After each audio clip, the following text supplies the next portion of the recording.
Ishiro Honda did not return to direct Godzilla Raids Again. New director Motoyoshi Oda had a different style of directing. He wasn't interested in telling a historical story like Ishiro Honda. He was much more interested in creating a blockbuster. This would mark the debut of Godzilla fighting other monsters. Anguirus lived during the time of the dinosaurs, around the same time as Godzilla. The actor who played the role of Anguirus is actor Katsumi Tezuka, and the concept of Anguirus was modeled after an ankylosaurus dinosaur. Godzilla 1954, Godzilla was thicker in the legs, had wider hips, and a stronger neck. In Godzilla Raids Again, his leg would be slimmer for actor Naruo Nakajima to move around quickly.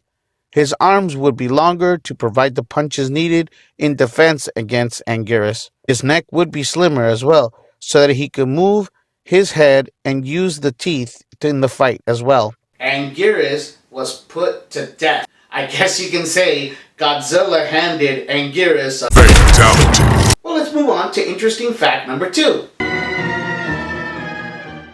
Godzilla King of the Monsters was released on November 3rd, 1954. It was a critical and financial success. Naturally, a sequel would be planned, but not well organized. The production team scrambled to create a sequel, and in less than 6 months, the movie was written, produced, and shot. Take a look at these clips of the fights between Godzilla and Anguirus. Originally, they were meant to be shot slower. Production team set a faster camera speed.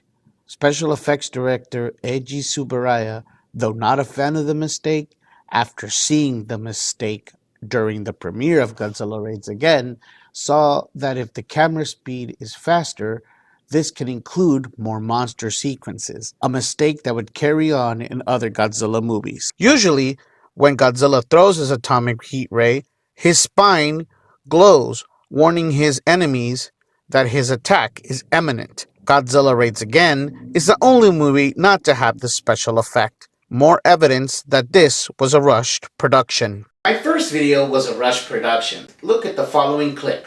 American version, which added Steve Burr, and the second was supposed to say Steve Martin, but I said Steve Burr. That is another example of what is a rush production. Now let's move on to fact number 3.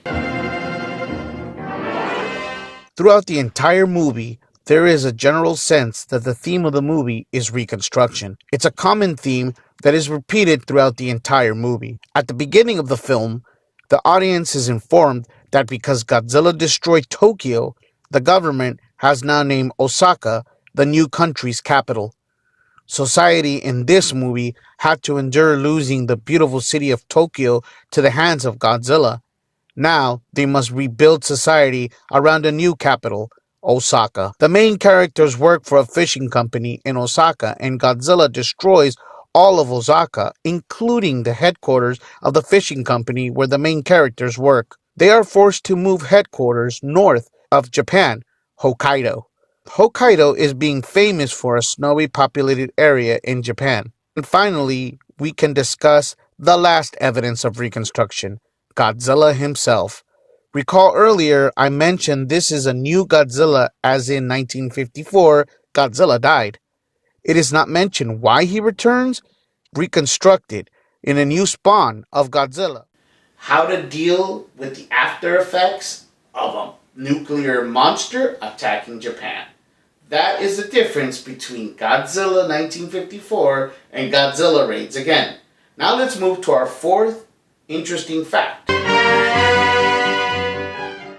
You may know George Takei from his role in Star Trek, but before he boarded the USS Enterprise, he was hired to do voice-over dubbing for the American version of Godzilla Raids Again. He played the voice of the narrator. The film is watched in his perspective. The lead actor's role of Tsukioka was played by voice actor Key Luke, and at one point, the voice actor says a very famous quote in the movie, as heard in the following clip. Banana oil. The voice of pilot Kobayashi has a slightly familiar voice of Yogi Bear.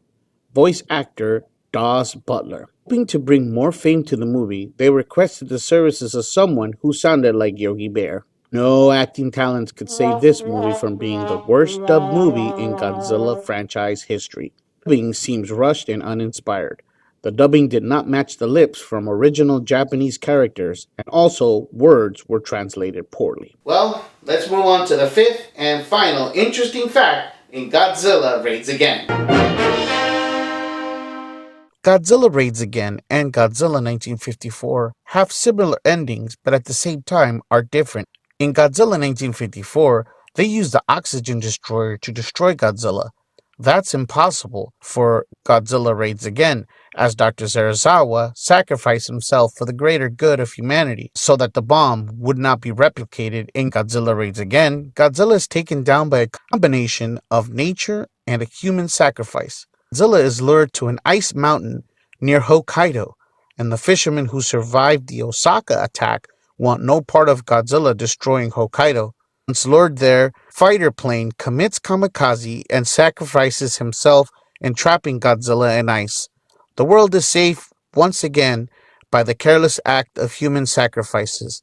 A scientist was responsible for the first death of Godzilla.